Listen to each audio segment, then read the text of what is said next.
to see a sort of application for. Okay. So this session is particularly going to be on how you can apply some of the things that you learned yesterday. We basically looked at the structure of the paragraph and also the aspects of unity and cohesion, right? So we'll work on that. So we're going to start off today's class with a writing activity. I'm going to share the screen with you. I want to see how and what you can do when I tell you to write something in the descriptive fashion. Okay, we'll discuss about the descriptive writing and what are the aspects that make a descriptive paragraph a good one. But we'll start off with a free gig exercise, right? So like we did yesterday, I'm going to share that peer deck screen with you in a while. So you can access the link to the same. I'll post the link in the chat as well. So either you can sign into the page from the link that's posted there, or alternatively, you can also, it will display on the screen. Okay, so just give me a moment. I'll do that and we can start off with the writing.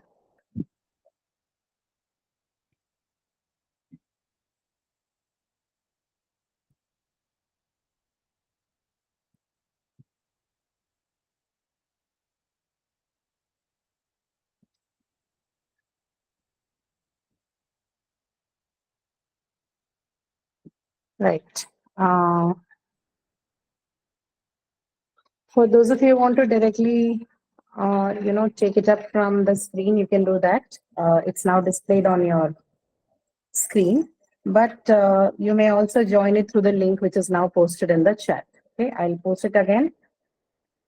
But if you plan to sit through the class or the session, if you would be continuing, please take up the activity because this is the workshop and so you will have activities to do. This is not a lecture demonstration session, right? So I will look at what you're writing and then we'll discuss based on that. Okay. So the link is there in your chat. You can join the classroom using the link. And once I can see the number of people who have joined, I can show you the question. Or I think you should be already able to see. You're able to see the question, right?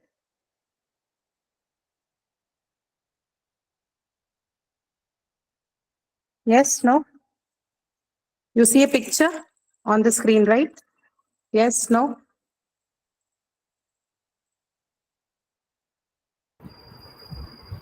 Yeah, all right.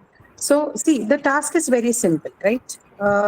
Just about 5 or 6 sentences. Do you have a space to write after having joined the classroom? There's a place for you to write your response as well, right? Yes, ma'am. Okay. So if you have that available, all you have to do is just look at this picture that's on your screen and just write down 5 to 6 sentences in a paragraph. Now, when I say in a paragraph, you know what I mean, right? They're not random 5 or 6 sentences. You will have to pick up to write about something from the picture, right? That is your choice, what you want to write on, what thread or idea you want to take up and build on. Whatever that is, take that up, write at least about 5 to 6 sentences about the same in a paragraph, which means it's going to, your write-up should follow the structure of the paragraph. It should have topic sentence, supporting sentences, and the concluding sentence. It should have unity and cohesion intact, right? So we'll do this activity up to, say, 4:20 or 4:25-ish. Let's say 15 minutes, okay, not more than that. If I see that you've done maybe before that, then we can move on to discussing on descriptive writing before time. But as of now, your time stands till 4:20. Okay, so starting now, 15 minutes. Please mute yourself, just do the writing part. I will simultaneously monitor on what you're writing and we'll discuss about what you've written and what we're going to do further from there. Right now, please join into this one and write down a description of what you see on the screen. And by description, again, I repeat, please write a paragraph. Don't write random 5, 6 sentences, right? They should be tied together. It should look like a paragraph. Okay? Right. If you have any doubts, you may ask. If you haven't understood the question, please unmute yourself and ask. Those of you who have understood, you may start writing. Okay?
Okay, I think looks like we can have the thing done till 4:20, or maybe a couple of minutes extra, but nothing more than 4:20. Okay, so those of you writing just 5 or 6 sentences on what you see on the screen, and you should be able to wind it up by 4:20, right? Because we've got other activities as well, and I need to discuss a few more things before that. So plan and write to finish it by 4:20. Okay.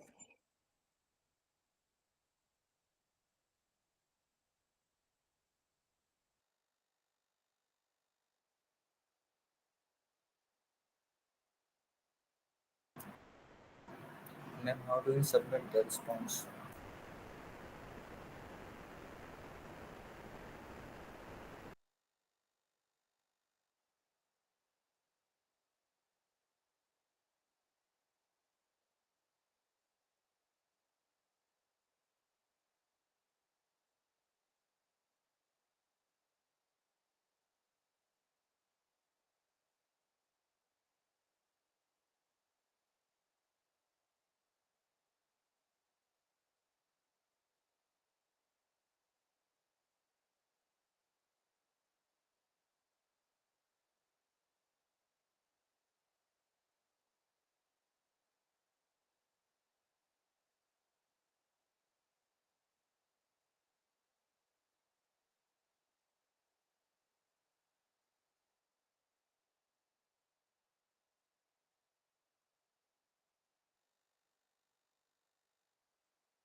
Okay, about 4:20. Can we stop doing this one and move on? I hope most of you are done writing, right? Okay. In any case, I'm just going to, this. No, you don't have to submit, Puparna. The whatever your responses are, they're auto saved, right? So it would be saved on the peer deck file, so you don't have to make any submissions. Right. So this window would remain open. People who wish to write it, you may continue writing, but not now, at a later period of time. Um, but for the time being, I think we can stop wherever you are. It's all right. We'll come back to this, whatever you've written. But I would wish to move on to the next part, which is on the descriptive writing. What you did now is basically descriptive writing, but I would like to speak a little bit about, what descriptive writing would mean, like we did yesterday, right? So what you did is the activity regarding that, we'll have more of it, but I want to talk about a little bit of theory or a little bit of technique in descriptive writing, right? So allow me to share the screen with you. I'll share the PPT and we can start talking about it. Just confirm with me once you're able to see the presentation clearly, okay?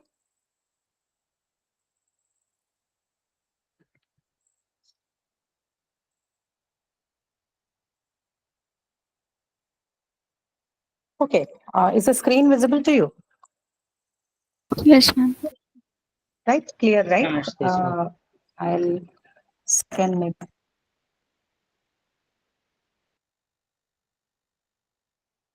Okay, I think this should be fine. Right. Uh, let's begin on this. So, before we get into the actual techniques, a bit of note on how two parts, which is very, very important, right? Two elements that are extremely important as far as writing, whether it's basic writing or advanced writing, creative writing or, technical writing. These two elements are very, very important in all forms of writing, right? And it's called the language and style because these two properties or these two elements or features are the one which hold together the whole of your writing, right? It decides what and how the information that is presented in your write-up is conveyed to the audience, okay, whether a reader or a listener, right? In our case, a reader because we're talking about writing. So language uh, in writing is context dependent. Now, what do we mean by context dependent? The moment the word context comes in, we can make a list of things. Can you name a few of it? What do we mean by context dependent? The moment we say language in writing is context dependent. What do you think will include in this context? It's right there. I'm like formal or informal. So yeah, context could be formal or informal, but even before we get to the part of formal and informal, look at what is written there. Purpose, audience, and the situation, right? So your knowledge of the purpose that you're writing for, the audience who would be uh, reading your work, and the situation in which you're going to present your work will give you more awareness on whether, the part, including whether you're going to be formal or informal, right? It's the knowledge of these three basic things, that is purpose, audience, and situation, that is going to talk to you about whether you're going to write formally or informal, right? So in writing, context would mean these three: the purpose, audience, and the situation in which you're going to write. Okay. And from there on, you can decide on whether your work is to be formal or informal, right? So one part of being context dependent is this, that you have awareness about your purpose, audience, and situation. Now, what this also helps you understand is the kind of language, and by language, I'm specifically pointing towards words, phrases, right? Particularly words and phrases. In larger term, we call it the word choice. But although we call it the word choice, we're also referring to, phrases. Okay, it could be either words or phrases. Your choice of words or your choice of verses are also going to be informed by this context. Okay, and what is the context? Purpose, audience, situation. Don't forget this part. Okay, these three are going to tell you about what kind of words would be suitable for the write-up that you're going to be presenting. Okay. It also helps you to keep away from what. Remember, we talked about while we were looking at the aspect of unity and cohesion yesterday. I mentioned a few words, right? I used words like relevance, redundancy. Remember? Right? So this part on relevance and redundancy, all of this is a part of word choice. Right? When I say that I need to work on the word choice of my writing, I'm basically telling myself that I have to see if what I have written is contextually suitable, and are the words and the phrases and the clauses that I've used suitable for the context that I've chosen, right? This is basically what we mean by word choice, right? To cut down, word choice is important so that you cut down irrelevant parts and redundant parts and unnecessarily repetitive parts from our writing, right? Word choice, a guard on the word choice helps you do that, right? Now, similarly, what does style do? Okay, this was about language. Now, what do we mean by style? Style mostly includes this one part. We call it the tone of writing. Okay? The style of writing is basically the tone that a writer undertakes while he or she is writing. There are various kinds of tones, like you can have formal tone, informal tone. That's like the broader categorization. But even within the formal and informal tones, you have a couple of others. You take point number 4. Do you see ironic, emotional, or intellectual tones? Right? There's one more you can use in this, but I'm not discussing that. Basic three tones that you can see across writing would be either emotional tones, ironic tones, or intellectual tones, right? Which out of them do you think would be suitable for formal writing? Ironic, emotional, or intellectual tone? Which among the three? Intellectual. Intellectual. Intellectual, right? And what do you think that would be? Like, how would an intellectual tone look like? If if you have to put down tone into words, how do you do that? Tone, you understand, right? It's not a wordy aspect. I mean, it has got nothing to do with the language as such. Tone is more of an abstract thing, unlike your language and other part. So, what do you mean by intellectual tone? If I ask It you, should how should it, your language look in case you want to present things intellectually, what would be your response then? it should be grammatically correct, and we should not use any slangs in there. Mhm. Okay. So if I'm using ironic and emotional tone, then should I not be grammatically correct and accurate? No, ma'am, it will be informal then. No, no. Keep aside the informal part for a moment. I'm asking because you mentioned grammatically correctness. So the question, I have a follow-up question, which is counter question, in fact, not follow-up. So if I am using ironic or emotional tone in my writing, right? We're discussing descriptive writing. Don't forget that. So descriptive writing can have any of these. You will have descriptive paragraphs which are ironic in tone. You may have a descriptive paragraph which is emotional in tone, and you can also have something that's intellectual in tone. So in all of the cases, you need to be grammatically correct. That's not a choice, right? So when I say intellectual tone of writing, what is it that I'm hinting? What do I mean? That we should sound smart. You should sound smart. And how do you sound smart?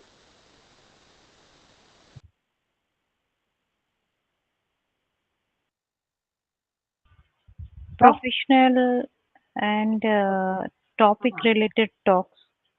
Correct. How do you sound professional? How do you use language to sound professional when you're using intellectual tone? I'm not quizzing you. I'm just trying to understand We, how much of ma'am, by yeah. Like avoiding unnecessary things. Hmm. We Huh. can use better Unnecessary things. vocabulary. Okay. Better vocabulary, right? All that. Formal You're all getting phrases. on. Sorry, requesting. requesting. Okay. You don't have to unnecessarily request unless you're required. Okay. But okay, I get it. I understand that you're trying to, formulate around the part of formality or formal writing.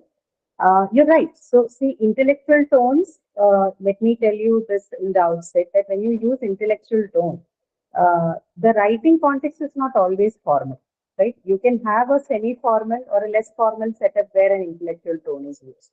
The difference is how you use the language. So, if you're using a formal, you're going to write in a formal context, then the language is more straightforward, it's more direct, and like he was mentioning about slang and all that, right? Slang, jargons would be cut out. It would be more direct in conveying its message. The sentences would be short and crisp. It won't be long, convoluted sentences. Okay. Additionally, it is also, in case you're writing formally, you're going to use specific terminologies, right? You won't use terms that may bring about confusions and ambiguities. You're going to be more specific and direct in the form writing because your target audience may not be the kind of people who understands jargons and slang. Or whenever formal space is concerned, the writing is basically purpose driven, hence you keep it short and concise and straightforward. Okay. So that way you can utilize intellectual tone. But intellectual tone can be utilized in a little less formal situation also, right? So if that is the situation, then how are you going to present it? Let me give you an example. Have you listened to speeches by, social reformers or politicians and leaders and all that? Yes, Yes, ma'am. no, Yes, ma'am. Yes, ma'am. right? So what is the tone they use? That tone is I'm very intellectual tone. polite and soft.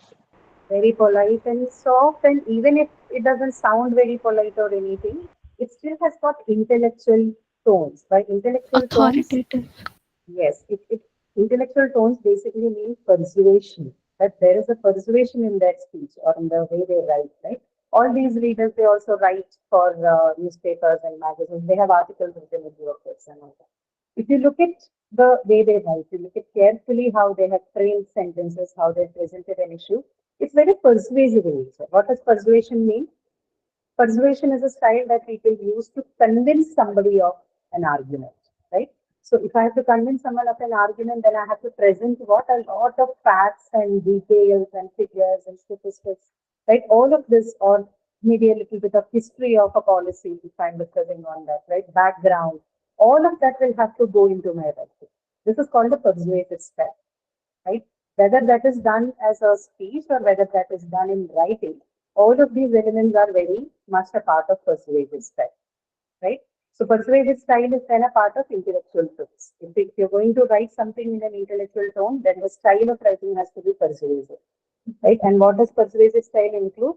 Inclusion of background, settings, facts, details, case studies, right? Reports, anything that can substantiate an argument to make the reader be convinced with what is. Okay, this much have you understood? Right? Although we are not going to take up that part here, we're going to be dealing with simple descriptive writing. But since the part on tones came up, I thought it's important to discuss that. Have you understood what it means to write it intellectually? Right? Got it? Yes. Yes, ma'am. Yes, Okay. ma'am. Now, okay. Now we come to the ironic and emotional tone. Ironic and emotional tones are also very much a part of description and writing, right? Descriptive writing. What is an ironic tone? When do you use an ironic tone?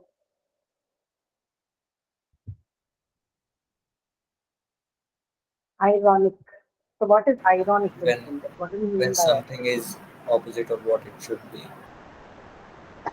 Okay, something is opposite, or you can say when you call something ironic, Opposite of what is expected. opposite For, of what dis- is for expected. describing satire. Okay, correct, correct. Now, satire is a subset of irony, not exactly irony, but yeah, you're right. Somebody mentioned when something contrary to what is expected comes through, right? Uh, you call such a situation ironic, or another way of presenting it is paradoxical. You feel like this is almost paradoxical, right? Okay, it may have elements of truth, but then it cannot be entirely two parts. The situation cannot be entirely true, but seems like there's a possibility of it. Right? So that is ironic. Or in common terms, you can call it strange. Right? It's ironic. You can also say it's strange or weird or peculiar. Right? So where do you use ironic tone? Where do you think people might use ironic? To criticize I, someone. to criticize, yes, you can use that to criticize. But in common terms, I've given you so many of these examples, right? Um, so where do you think that ironic tone could be more suitable?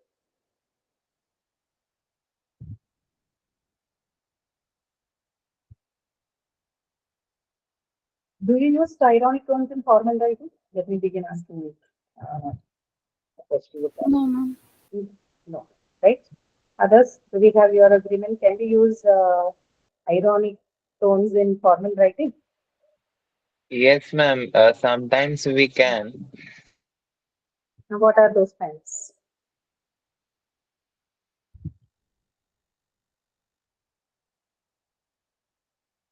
No? Okay. See, in formal domains of writing, usually ironic tones are not used. Okay. The idea is that you need to remain as clear and straightforward as possible. Ironic tones can, or the word phrases or word choices that you use to make something ironic can bring about confusions for a formal reader, right? So usually we don't use at all unless, of course, there is a space to do that. But normally we do. Ironic is usually used for situations that are meant for amusements, right? Or to describe a situation that is unbelievable or contradictory or paradoxical, right? So it leans more towards the less formal part of writing than the formal part of writing. Okay, so keep that in mind. Um, how about emotional tones? How about emotional tones?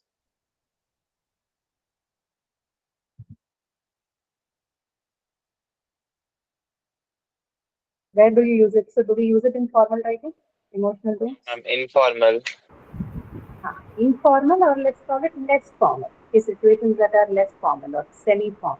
We may use such tones in both ironic and emotional tones may be a good fit for um, the other part, which is the less formal form of it, right? Not the formal ones. Okay, all right. Uh, right. So in formal writing, again, like I was discussing with you, if you're going to discuss a bit about Sonali, stop spamming. I saw that message already. Or I think for some time we might have switched it off because there was some writing activity going on, but later on it was open. I'm not sure why you are not able to join. Anyway, the recorded sessions are available, right? You can access it from there. Those of you have missed out the session from yesterday, we can this all of these are recorded sessions, so please find it over there, right? And the discussion was mostly on your module 11. So if you have watched it already, there is nothing that you have missed out a lot on it. We've just done a few activities to describe what those aspects we've discussed in module 11, right? There's nothing that you've missed out on, but please go to your playlist and you can find these recorded sessions, okay, anytime. Not a problem. Today's class is mostly on descriptive writing, so we're going to borrow some of the things that we discussed yesterday from that, but it's not like you won't understand anything. Okay, don't worry about it. Right. So the last part here, simple short sentences are common in formal writing. Long sentences are used to add elaboration. So uh, usually in formal writing, if you talk about the stylistic aspect, right? Stylistic aspect includes things like, the kind of, like I mentioned, word choices, tones, and length of the sentence, what should be the right length of the sentence in formal writing? What should be the right kind of sentences that you can use? So usually in formal writing, because, we also practice conciseness and brevity, then we keep the sentences short. Long sentences can result in creating confusions, and there is always a possibility of people losing, try and create very long sentences, right? So that's the problem. Hence it's preferred that we keep it short, right? Whereas when you look at descriptive writing, especially the ones which are semi-formal or less formal, you might find long sentences. I'll show you examples from literature, particularly, which is creative writing, where people have written a full, I mean, the sentence is so long that it looks like one paragraph, but at the end of the day, it's just one sentence, right? I'll show you an example to demonstrate how we can write formally and informally, although that's not our point here, but just to show how description works, right? Um, so this is a bit of a note on language and style in writing. If I want this go. So like we discussed in descriptive writing too, just like any other forms of writing, there are three main parts that makes up your descriptive writing or descriptive paragraph in our context, right? First one is the content, second is the language, and the third is the style, right? So the language and style part is what we just discussed, which is applicable to all kinds of writing. Descriptive writing has a different kind of language and style use, which is what we will be discussing in this session, right? So as far as the content goes, mostly in descriptive writing, you're usually when you're describing, you're either describing an object, a person, a place, a phenomena, or a situation, right? Mostly all the descriptions, they would revolve around these few points, right? Either you're describing an object or a person or a place or a situation, or say your feelings, right? That's mostly what you're going to do. Now, because this is the case, you're going to write most of what you write in the content for descriptive writing is what, which is going to appeal to your senses. Okay, when I say appeal to the senses, which means it's going to talk about something that is visual in nature, something that is about the smell of the you know entity in question, the taste, the touch, and feel. Right? Anything that appeals to your senses would certainly be a part of descriptive writing. Or alternatively, whenever you're describing something or someone or some place or some feelings or some situation, anything that appeals to your senses, right, that you can see, smell, taste, touch, and feel would certainly form a part of that kind of writing. Okay, right?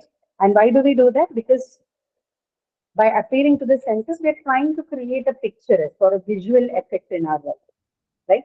That's what the point is. So content, make sure that whenever you're writing descriptively, it is something that whatever you're talking about, whatever you're describing about the given entity, it needs to appeal to your senses.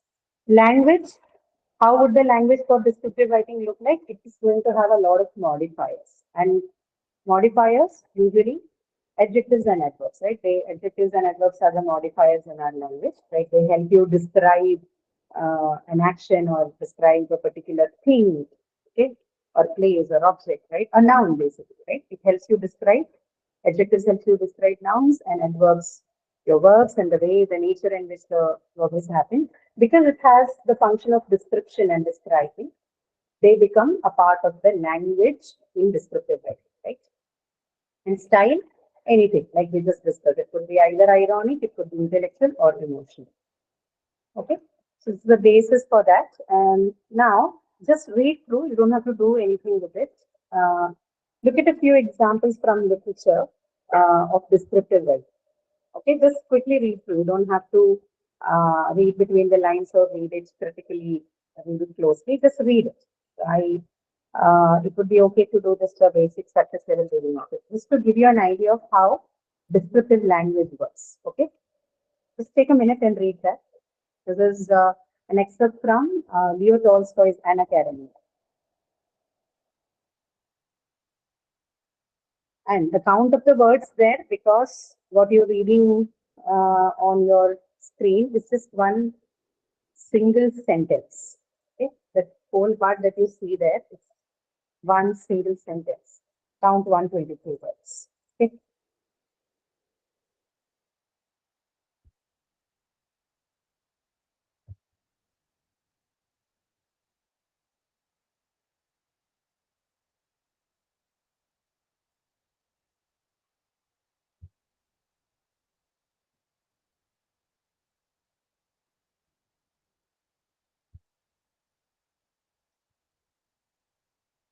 Give me a heads up once you're done. I'll move on to the next example to show you.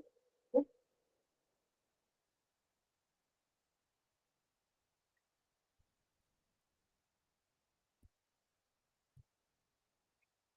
Use ironic and formal practice.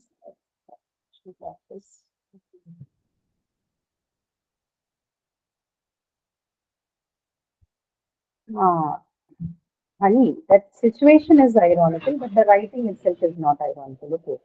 You have provided me a context where a given situation can be ironic. But how do you translate that to writing? That you can't do, right? When you're reporting, you have to keep it straightforward. Done, ma'am.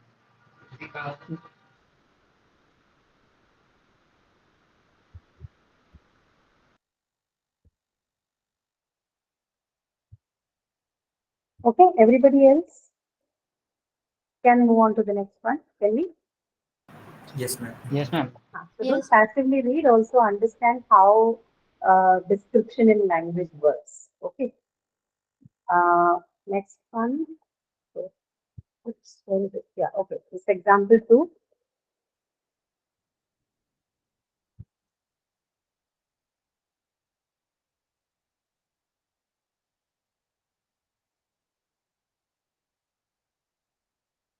And while you are, at it, I may also like to add that descriptive writing is also the kind where there is space for you to come up with new words, right? Have you heard of something called neologism? Neologism is a process, is a word formation process wherein people come up with new terms, right? They coin new words. There are different ways in which they do that. Just to give you an example, you have a word like smog, right? So smog has come from a combination of smoke and smoke. Okay. So there are names to the way these words, these kind of words are formed. That's not important to us. All I'm trying to point you towards is that descriptive, because it is something that needs to appeal to people's senses, right? There's a lot of scope for creative interventions in this kind of writing, right?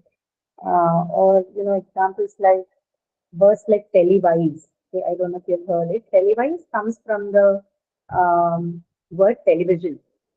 Okay, so television was the actual word. So from television, people have created the word televise, right? Or even all your acronyms and all that, like radar, laser, or words like Xerox, right? These days, people say, "I want to get a copy Xerox, can't get a photocopy." So a lot of such new coinages have come into existence because of the need, right? The basic part in descriptive writing that your content should be basically something that needs to appeal to the senses of the reader.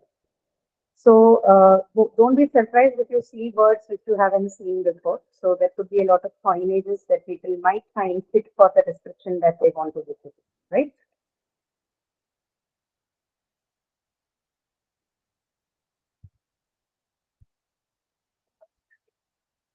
And look at that. This is an English write-up from the excerpt of the book The Adventures of Yogi March by Soul Bellow. Look at the third line, Jazzy Bazaar of Hardware. Bazaar, we know, it's not an English word, it's been borrowed from our languages, right? They have loaned it for the usage. Okay, are you done reading? Ma'am, Yeah. ma'am, could you please tell me what this meaning? Hearing how the floor bore up under the ambling weight of hundreds with the fanning. Where is this? Oh, okay, okay. Hmm.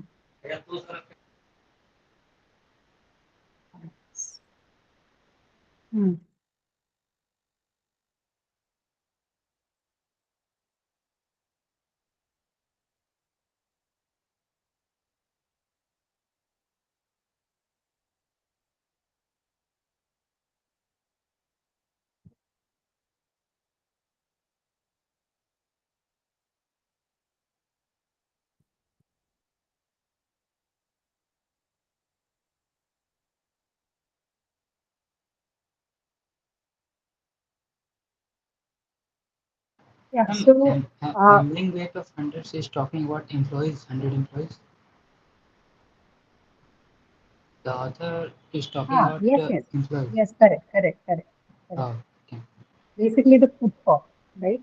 So this is what does this look to you like? Is this a description of an object or a place or a thing?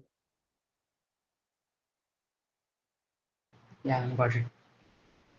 What? No, no. I'm asking you a question. What is this? Is this a description of a person or a thing or a place?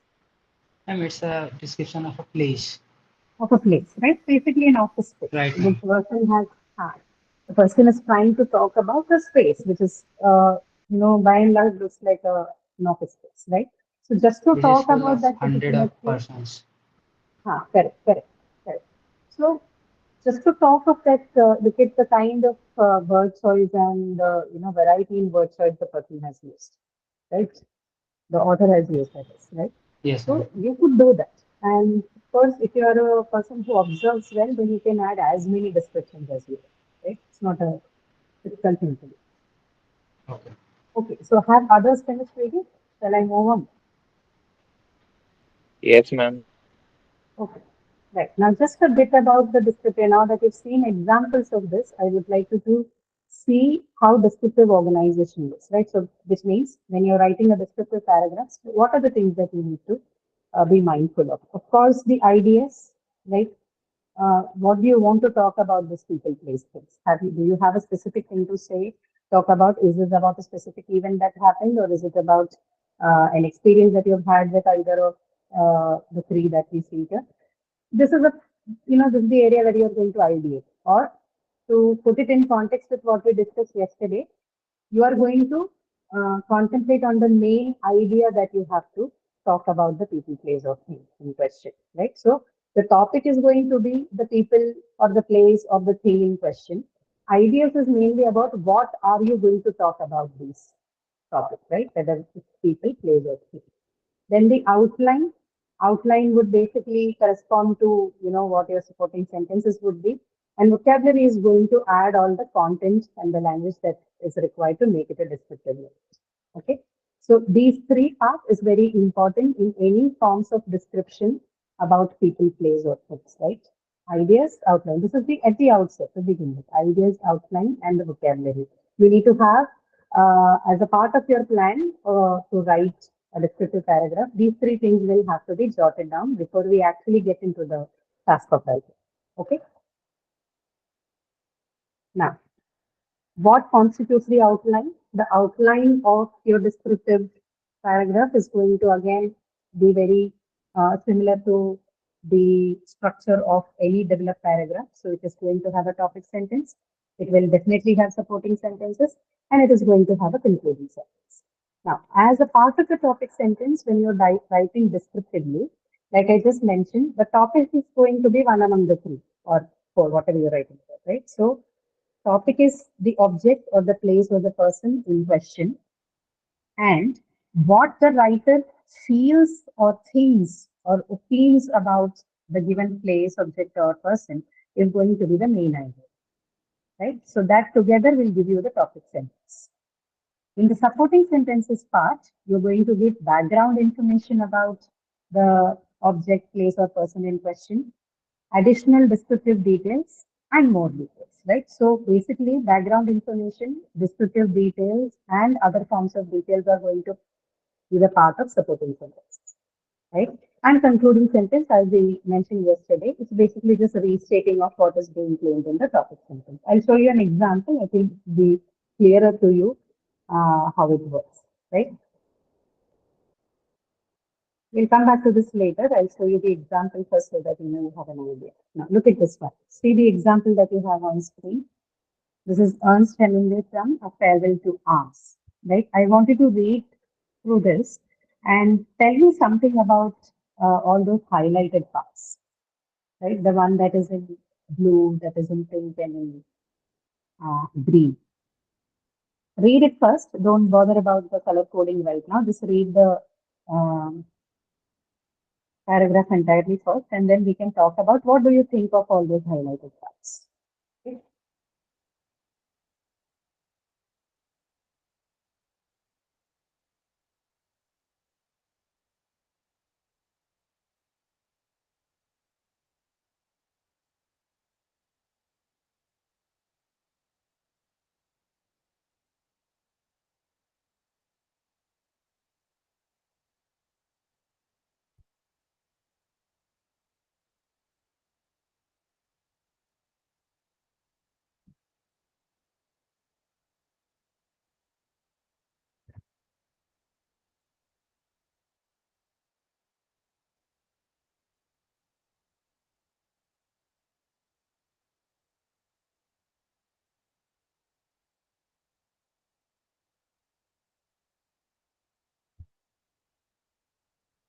Tell me once you're done reading so that you know.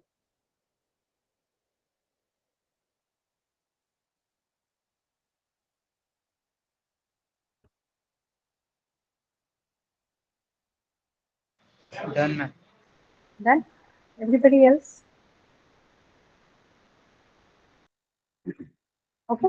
So just tell me, what do you think these highlighted parts are doing in this sentence? Sorry, not sentence, the paragraph. Ma'am, that looked across the river and the plain of the mountains is talking about the reason. Okay. All right. So they're giving reason that looked across the. It's not reason. Reason on But R okay, E let Z me I N start it is off like area. this. Okay, Adding let me start details. it off like this. If I did not add in the late summer of that year, or that looked across the river and the plain to the mountains, will the sentence still make sense? Can I simply say we lived in a house in a village? I No, can, ma'am. right? It's grammatically correct. Yeah, I can say. Now, as opposed to saying we lived in a house in a village, there were pebbles and boulders. Um, There were pebbles and boulders in the sun, and the water was clear and free moving. Or maybe let's just avoid that particular sentence. We simply started. We lived in a house in a village. Troops went by the house and down the road, and the dust rays powdered the leaves of the trees. The trunks of the trees too uh, were dusty, and the leaves fell that year. And we saw the troops marching, and the dust rising in leaves, stirred by the breeze, falling, and the soldiers marching. And afterward, the road bare and white, except for the leaves. Right? I could have very well written the paragraph like this also. Nobody would have said anything to it. Right? In the sense that it is grammatically going to be correct. Right? But what would have gone missing? If I had avoided all that highlighted part in there, what would have I done to my writing?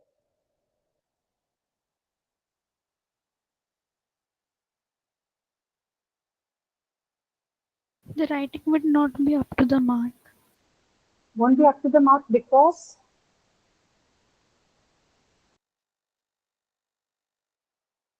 of the lack of details, right? Then it would look what we Yes. call a flat writing, right? When you say somebody's writing or a write-up is flat, you basically are trying to say that there aren't enough details. There aren't enough details for me to sense what you have written. Remember, the content in descriptive writing, we just discussed that it needs to appeal to your senses. If I cut out everything that is highlighted here in this particular writing, then I still have a piece of writing. But the problem is it's going to be flat, right? I cannot convey anything. I cannot appeal to the reader's senses. I am able to appeal to the reader's senses because I am giving ample description of the things around, right? So in the first thing, right, when I say in the late summer of that year, I'm adding a sense of time to it, right? So the person can imagine that what time of the year am I talking about, right? In a Yes, ma'am. village that looked across the river and the plain to the mountains. So, since do you think someone saying we live in a house in a village is better for your visual, your imaginative brain, or is something like that looked across the river and the plain to the mountains is more imaginative?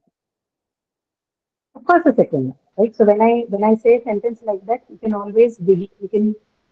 more or less visualize how that would be, right? Instead of randomly saying just a village. So this is Yes, ma'am. how you save your writing from being flat.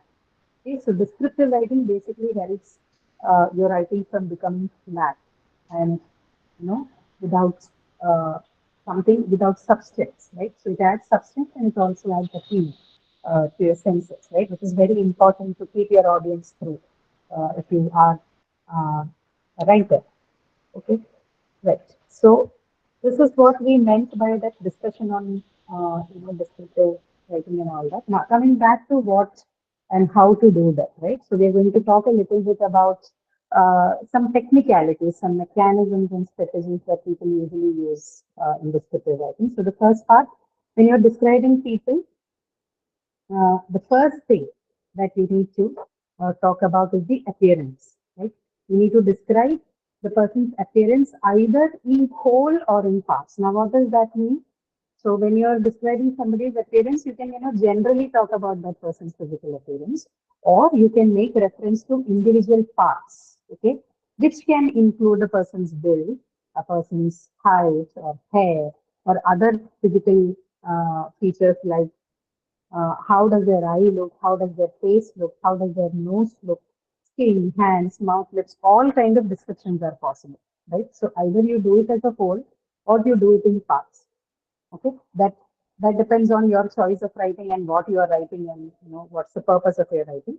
But description should include either a whole of a description of the whole of the person's appearance or their appearance in fact.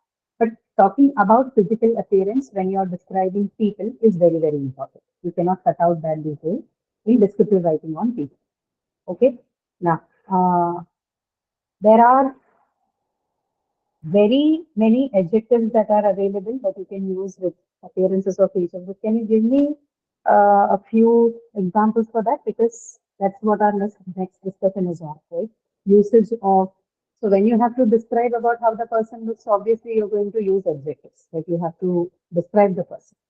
So can you give me a few adjectives that you're going to use to talk about someone's eye? What are usually the adjectives related with eye? Height Or or say face? Sorry?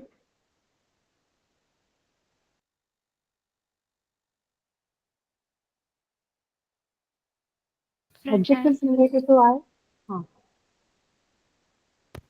Blue. The common ones, I'm not looking, there are many, but at least the one. When you talk about the eye, what are the things that you're going to talk about? You can talk about the color of the pupil, right? So you have something like a hazel eyed or emerald eyed or pale eyed, right?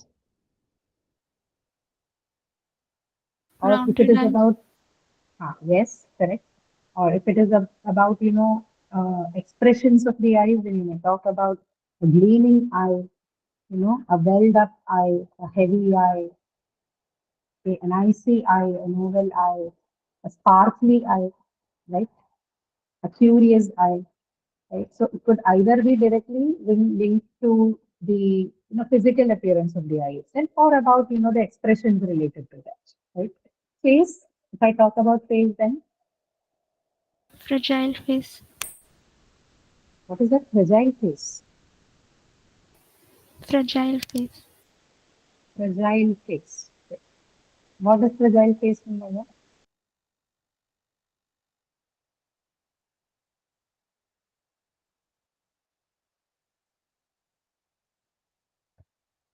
No, because I haven't seen that kind of an expression. So just trying to understand.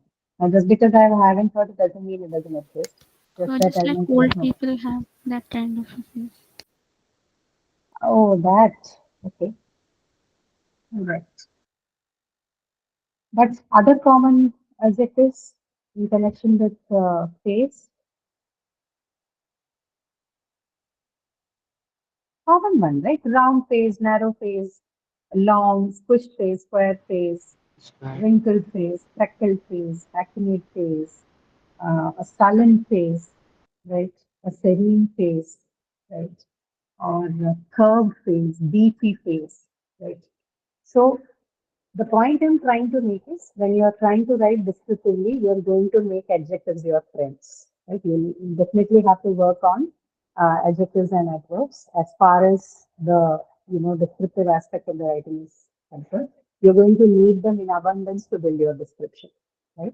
So choose what you want to write on and look for creative or existing expressions with these adjectives so that you can add to your writing. Now, the second part here, once you're done with the physical description of the physical appearance, the next thing that you need to do in descriptive writing is to, um, talk about how the person is like. Right? So when I'm going to talk about how the person is like, basically I'm going to talk about their personality or their character, so on and so forth. Right? So in such cases, you have again adjectives that come to your rescue to give the description. And in this case, because you're talking about the personality, the adjectives can be both positive and negative. Right? Positive, I don't have to describe what positive, negative adjectives mean. So keep list of such positive and negative adjectives also handy, right? Because they are very, very helpful in describing people's personality, okay, or describing a situation or feeling. Huh? So second part would be once you're done with the physical appearance to talk about how the person is, that is about the personality traits, which has to have both positive and negative aspects, right? And then you can add any other details that you want. Compulsorily, you will have to include physical appearance and the personality of the person. What follows from there is your call. Okay, it depends on what you want to write on. So the third point, which says add details, is an open thing for the writer. That is left to the writer's discretion what that person wants to write. But the first two parts in descriptive writing on people has to be compulsorily their physical appearance and a note on their personality and traits. Okay. Now, one other thing is very important since we are discussing adjective, right? Adjective order, because in descriptive writing, you are going to most often than not club two or three adjectives together to talk about a thing or a person or a place. So while you do that, when you're bringing in more than one or two adjectives to describe something, the order of their appearance is very, very important. And this is how it has to. So if you have an adjective which is an opinion adjective and an adjective which is a shape adjective, then the first adjective has to be opinion, right? And then it has to be followed with a shape adjective. Let's try and see how it works. Let me give you an example. I'm going to give you a few words in the chat box, right? You have to tell me what would be their order. Okay. So if I have words like oh,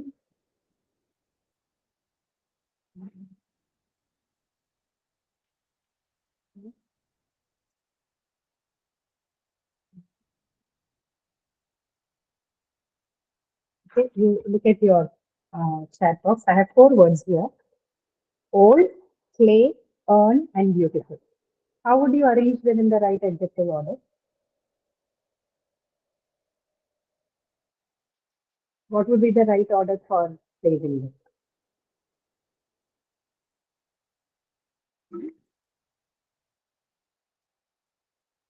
Old, clay, on, beautiful. I wanted to arrange it in the proper adjective order. How do you do that?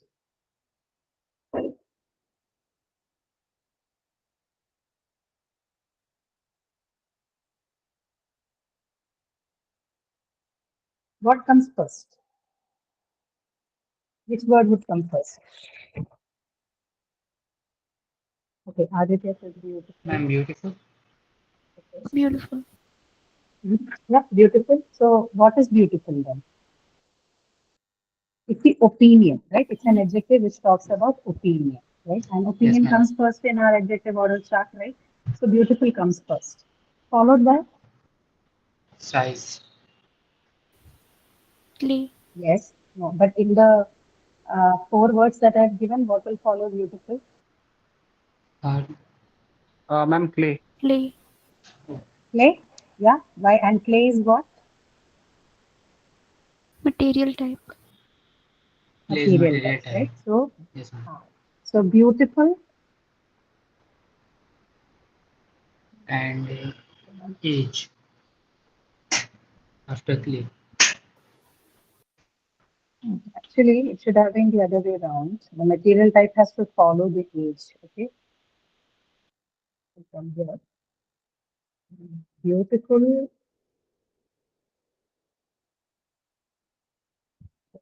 Has to be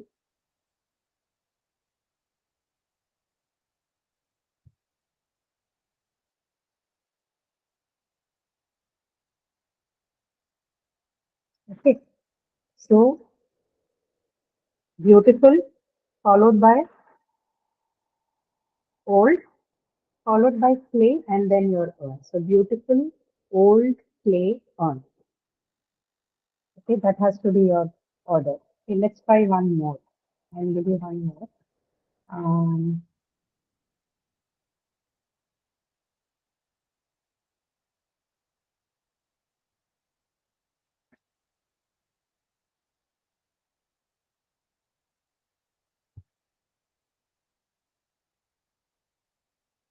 Okay.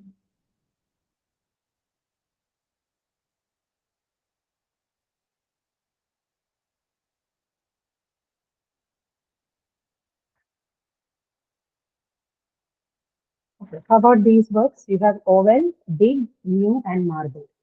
What do you think is the order?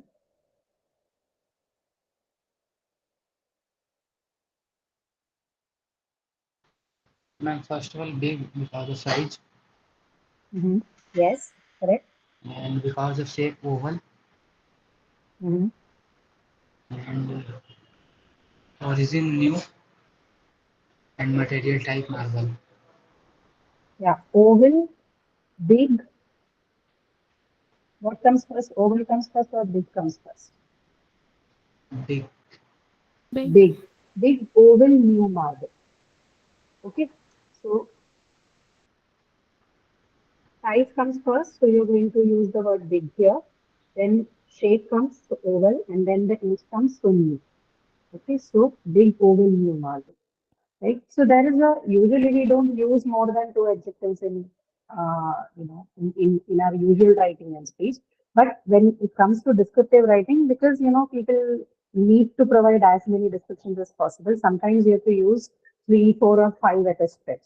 And hence, when you do that, this adjective order has to be put in place. Okay, that's the point here. All right. Now, next on, yeah, now these are all, we talked about this one, right? So the third point here, add detail. So if you're looking, if you're somebody who doesn't understand, okay, now I don't know. I have written about the physical appearance. I've written about the personality, but I don't know what to add as detail. Then some of these things, some of these questions you see on the screen would be useful for you to build the paragraph, right? So from uh, after having talked about the personality traits, you could maybe ponder on a few questions as mentioned here, such as how do you know the person? What is the relationship that you share with the person? Where have you met them? How long have you known each other? These kind of sub questions can help you. You can come up with any of these on your own, but these are just examples of some such sub questions you can ask and write about to make your descriptions fuller in the paragraph. Okay. Now, same thing with the objects, just like people, again, you will have to talk about the appearance first. So you have to talk about the size, shape, color, or other relevant details. Then you have to talk about, in case of people, the second point that you have to write was about the personality or characteristic. In case of objects and things, you're going to talk about the function, right? So first about appearance and then about their function. Okay. And then additional details, you can replace the person um, with a person or sorry, with an object in this case with the previous questions, right? Or you can add about other details like the material or the weight or the texture, the price or cost, or things like, who, if it is a gift, then who has given it to you? Why did they give it to you? These questions, there is no limit to them. Based on what you would wish to write for, you can add any detail or any kind of detail to it. But what is important is when you're describing an object, the first part has to be about the physical appearance, just like you did for people.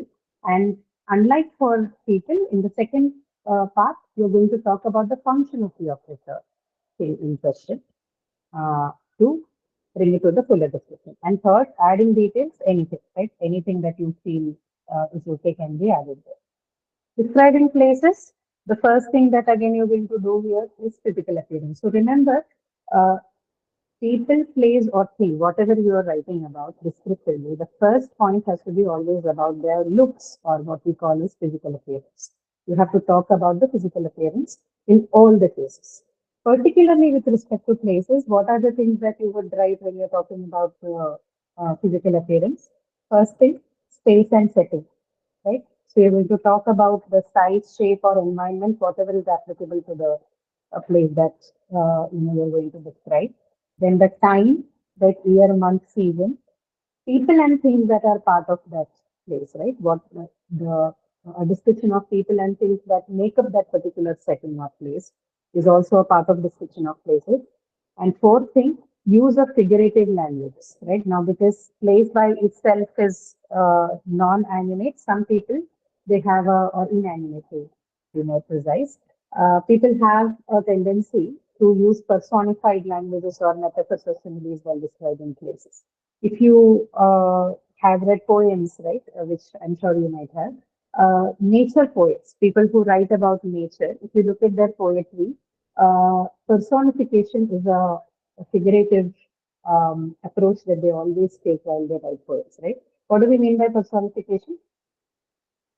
The writer tends to give human attributes to things that are actually not human, right? So, like for example, nature poet writes about a tree, right? And the tree is personified almost like a human being, and the tree talks about its feelings, how uh, it feels when it is being aged, or how it feels when the fruits or the leaves are shed from its branches, right? So this kind of description is called personification, right? Or using of personification is also referred to as using of figurative language. Okay, this helps so that the first thing that we read about description, right? What did we say? It should appeal to the senses of people. To make this appeal to the sense of people, the writers sometimes use personification with inanimate objects to build this connection. Okay, understood this part?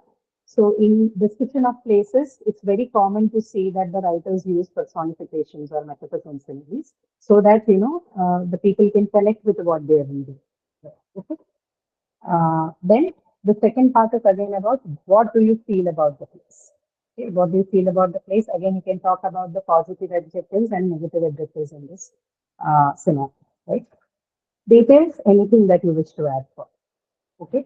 So in all the three cases, physical appearance and the description is important. In the case of places, we have seen what kind of specific physical appearance do you have to describe.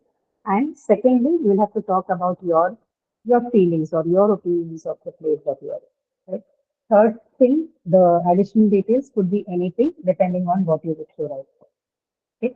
This is the basic skeleton for writing a descriptive paragraph, and it is about people, place, or thing. Any questions so far? No, ma'am. No? Okay. Just one more thing in this and we can close. Uh, Avoid common word choice or overused words. Can you read what is there on your screen?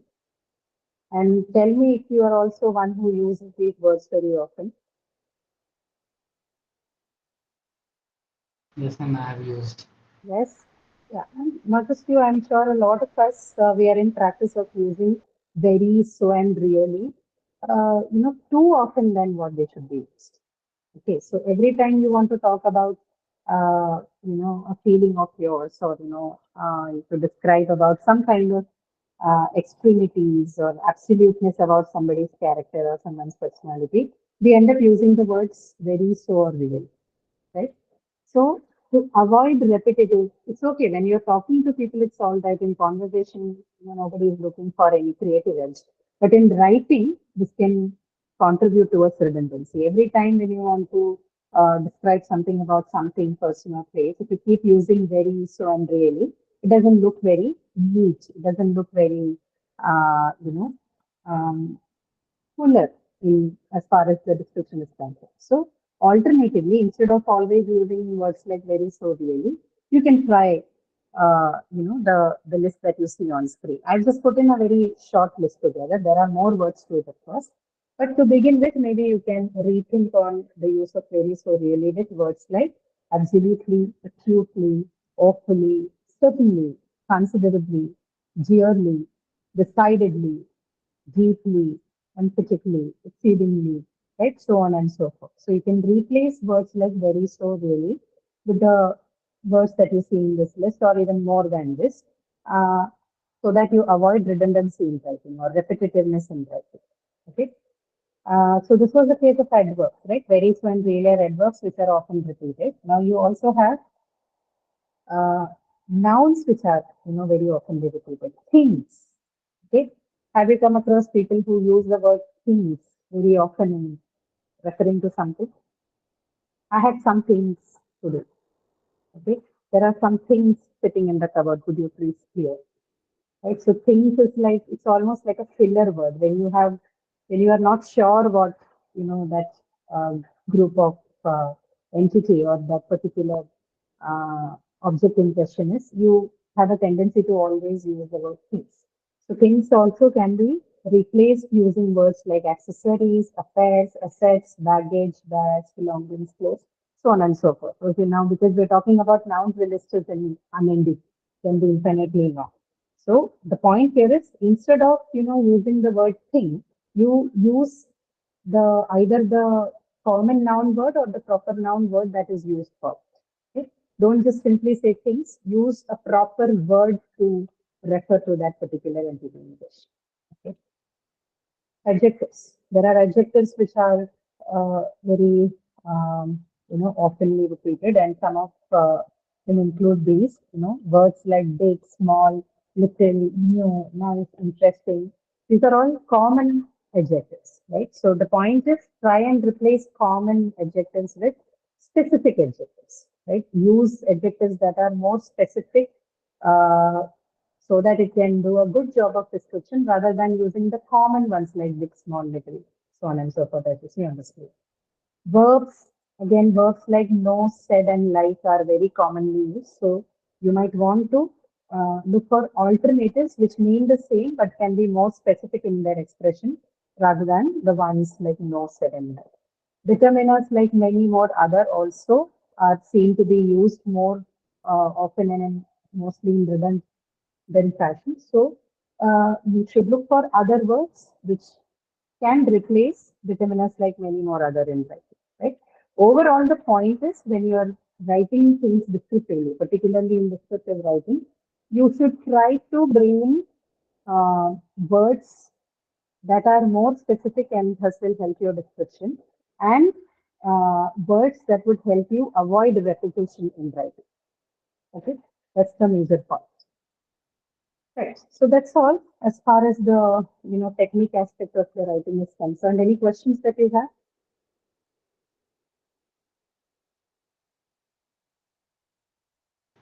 Yeah, ma'am. Yes. Yeah, go ahead. Go ahead.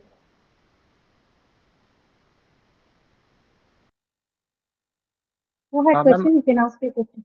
Yeah. Yes, ma'am. Ma'am, I have a question that how can we watch the recorded session Hmm. because it is asking for Hmm. permission. Oh, that I'll let them know. So if you have an ID that with which you have registered for the course, no, Yes, ma'am. it's better if you can access these things through that, because Yes, ma'am. I have probably access they the expect. ma'am. I have access Sorry. the with that idea. Okay, fine. Then I'll inform the backend team. Maybe they have put in some restrictions in place. I'll ask them to give you the access. Right? So in Okay. case it's not. Okay. Okay, ma'am. Thank you. Okay. No issues. All right. So there are. Yeah, Valli, do you have a question? Ma'am, even I didn't get that access, ma'am. See, the recorded sessions, after the sessions are over, no, they will update the playlist in the same place where you have accessed the link to the session. So you can find It the recorded says sessions there. access denied. Access denied, okay, probably because the session is still running, that's why. So once it's done, I'll tell them to, remove the restriction. Okay, then Okay. you can access. Okay. Okay, all right. So there is an additional question that I wanted you to look at, but I don't want you to finish writing it right away. It's not a compulsion for me, at least as of now. But I want you to take a look at this question, because now that you have looked at all the aspects and techniques of descriptive writing, I guess it would be a nice activity for you to your writings. Yes. So there are two things that I want you to do. One thing is, let me just present the screen to you and then we'll talk about it. The first set of writing that you did, with the descriptive the thing, that is, having looked at the picture and written for the description about. This is for me to look at. So I will take a look at it, and then I have your email ID, because I think the peer deck saves it with uh, it auto saves with the person who has submitted it. So I know what the IDs would be. So that's not a problem. I'll take a look at what you've written. But you on your end, what you can do is Let me discuss this. There's another question here. This was a pre-writing activity. Now that you know all the um, techniques and strategies that are used to write descriptively, I would like to work on either one of the topics, okay, not both, either on a valuable possession or on a memorable trip. Okay, anyway, you can choose one among this, and you can put together a paragraph of about 6 to 7 sentences based on everything that we've discussed, okay, about descriptive writing, right? So this activity, this is not a compulsory activity, but I would recommend you that you take it up so that you know whether you're able to apply what you have learned in the class. So the window for this particular one, it would be open, so you can access it if you have the links. Please save the links to this, right? This is already, I think, pinned in the message. Make a note of this particular link, save it somewhere, and you can access it for maybe say the next 2 days. So within the next 2 days, anytime you can log back into this one and give in your submissions. If you make the submissions, then I shall evaluate it for you and return it back. Okay, if only if you're making the submission, right? So the other Okay. one, I'm not going to. I will look at it, but I'm not going to give you feedback for the first one. Feedback, if you wish, then you need to work on the second, right? So log into this one. Um, this particular page would be open. It will be available for you for the next 2 days. After 2 days, I'm going to close it down, right? Because otherwise the session is going to run unevenly and it's not good. So I'll end the session in next 2 days. So keep that link safe with you. Please keep it safely somewhere, paste it somewhere else so that you can access that. And you can use this one to write your responses. Okay. So yeah, that's all with this one. Anything else that you would like to ask? We can Ma'am, take up when more we activities. The thing is, usually we work on a restricted schedule. So becomes I have to plan in such a way that I can include as many things as possible. Yes, sorry, somebody is speaking.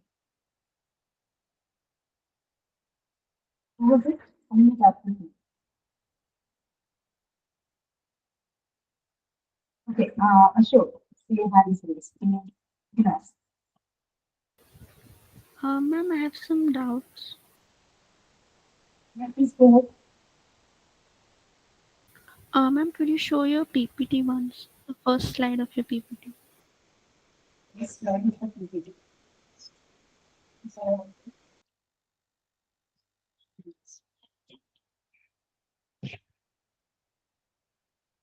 this slide is completed.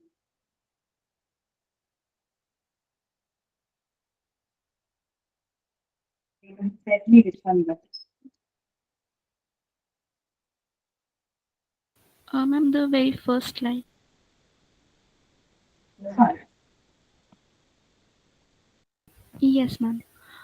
Ma'am, in this, when we were talking about tones, emotional tones means we can put any kind of emotions, right? Like happy emotions, positive and Yes, negative. Both.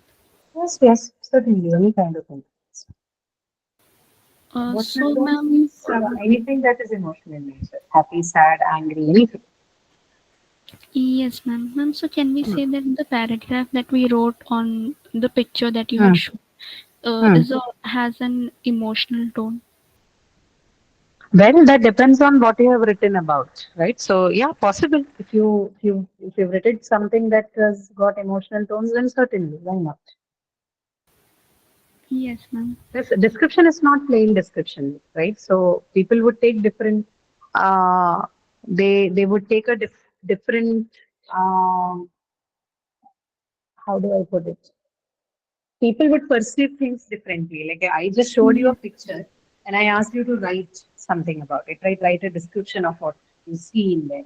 So the moment I say write a description of what you see there, I'm the topic is or what I'm going to get in submission is going to be anything because now I'm talking about perception. Somebody might want to perceive it in a happy sense. Someone might have some bad memories associated with. Somebody has something else to talk about. So anything. Yes, ma'am. As far as the writing theory is concerned, it's believed that if you show something, show a picture to somebody and write about it. If you have 60 submissions, all the 60 are going to have 60 different tones and perspectives. That's the basic assumption when writing activities are discussed. So yes, if you had a happy one, then yes, happy one. Somebody else might have had a sad tone attached to it. I mean, sad emotional tone attached to it. Possible. Yes, ma'am. And ma'am, in the fifth point, what is meant by Hmm. parallel structures? Parallel structures. Okay, let me try and show you what parallel structures mean. And, better demonstrated than spoken about. Parallel structures are basically parallel grammatical structures. Okay, so I'll give you an example of that. I think that's better.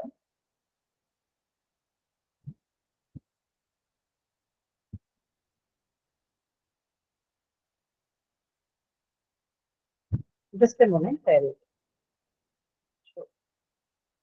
Yes, ma'am.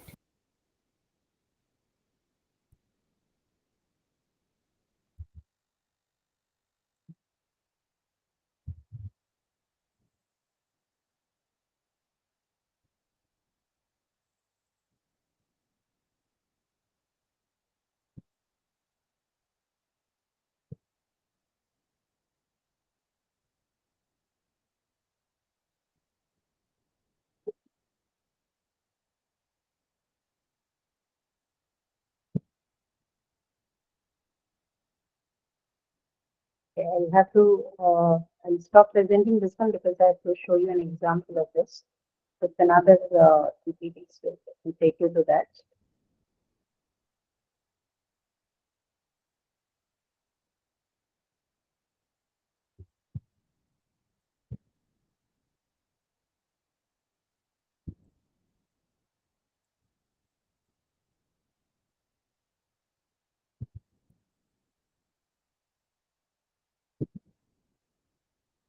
Yes.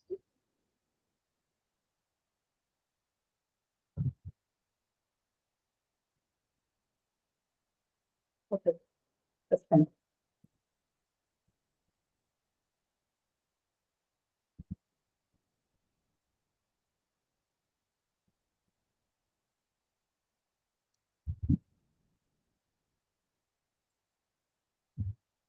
Okay, look at your. Let me share. Okay, I'll just copy paste the examples for you. That's it.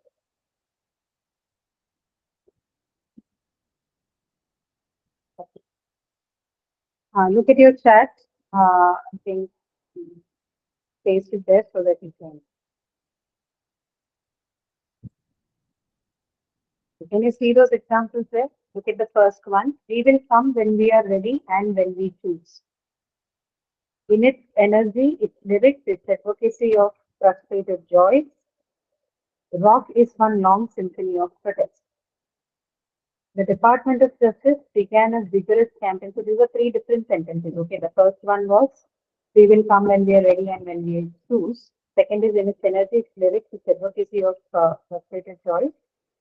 What is not, so I was not able to share the PPT, so I just wanted to show you example of parallel structure. So look at these three sentences that you have in the chat box. And the last sentence is the Department of Justice began a vigorous campaign to break up the corporate empires, to restore the free and open market, and to plant the feet of the industry firmly on the road to competition. Okay.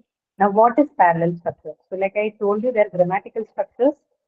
They basically are parallel grammatical structures like this one. We will come when we are ready and when we choose.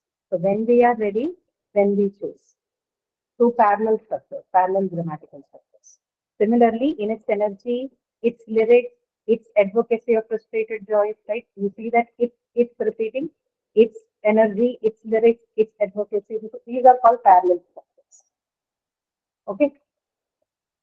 Or in the last sentence, you have to break up the corporate empires, to restore the free and open market, and to plant the feet of the industry firmly. All the three are in parallel structure.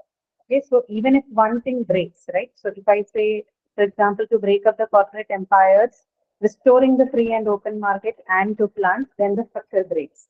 For this to remain a parallel structure, all of the three will have to be three or four, whatever is the number, is the number. It has to follow the same grammatical pattern, which is 2 plus the infinitive, 2 break up, 2 restore, 2 plant. The previous case, it's energy, it's living, it's admitted. Okay, there should not be any breaks in this. No other structure should be. If this is how it is written, then we call it parallel structure. Okay, sure. Yes, ma'am. And ma'am, This how is does also a it form of writing. establish ironical tones? How does it establish ironical tone? It sort of talks to you about how these things. I mean, if you read it in a you can't look at it individually to understand ironic tone. When you read it together, it's easier for you to see how it works, right? Um, think I can show you something more to establish that. So basically, the rhythmic pattern that it follows, it's just like, you can give it a more of a, uh, how do I say, can I say unbelievability? That's the word, okay? Um, Ironic tone is basically when we discussed, I told you that it's something that's used to provide amusement, right? Or a pleasure-like thing to the reader. So instead of writing something, a sentence very flatly in a short form, in a short length, using parallel structures can bring about that effect. Okay. Look at another, not that, to complain of the,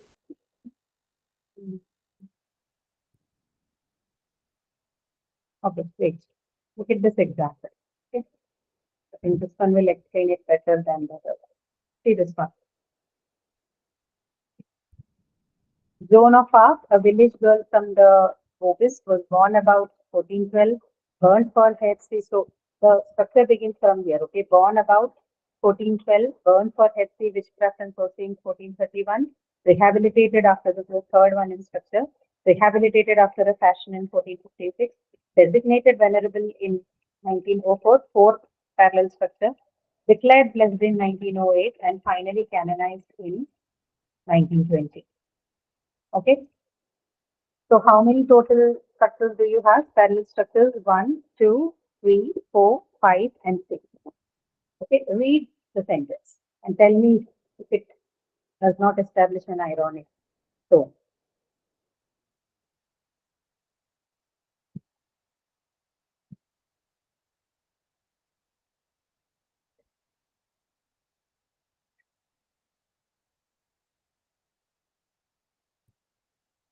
So it begins like, it sort of gives you an impression that, it's giving a description of who this Joan of Arc was.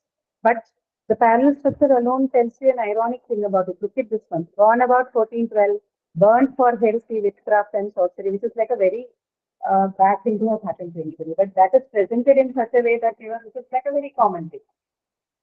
Okay, and that this particular aspect is, you're able to bring that effect through this parallel structure writing. Okay, but otherwise, the writer brings about this point of ironic nature of the thing by making it sound like it's a normal thing, right? It looks almost like the part that she was burned for witchcraft and, so on and so forth is also given like some, everyday detail of somebody's life. Okay. So this tone is called ironic tone, and that is established using this parallel structure. If you had decided to bring in something else because you thought, okay, so somebody getting burned as a part of the movement is a very serious thing, and I could use something else there, the effect that this one produced would not have come up. Okay, that is the point. Got it? Yes, ma'am. So similar things you can do with other part also. Here this was the case. In the previous sentences also there are cases that you can look at like that. It's basically bringing together things which otherwise look, contradictory, and you're trying to establish a normalcy using this pattern. So You see different contradicting things put together in one go in the value structure as if you know they always coexisted and there is no contradiction between them. Okay. So I showed you one, you can look for the same in the three examples that I gave you.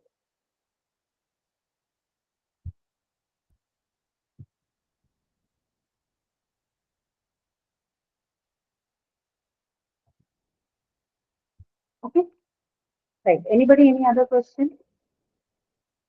So that window remains open. People who want the evaluation and feedback to be done, you guys can work on that exercise, and I'll get back to you definitely by the end of next week.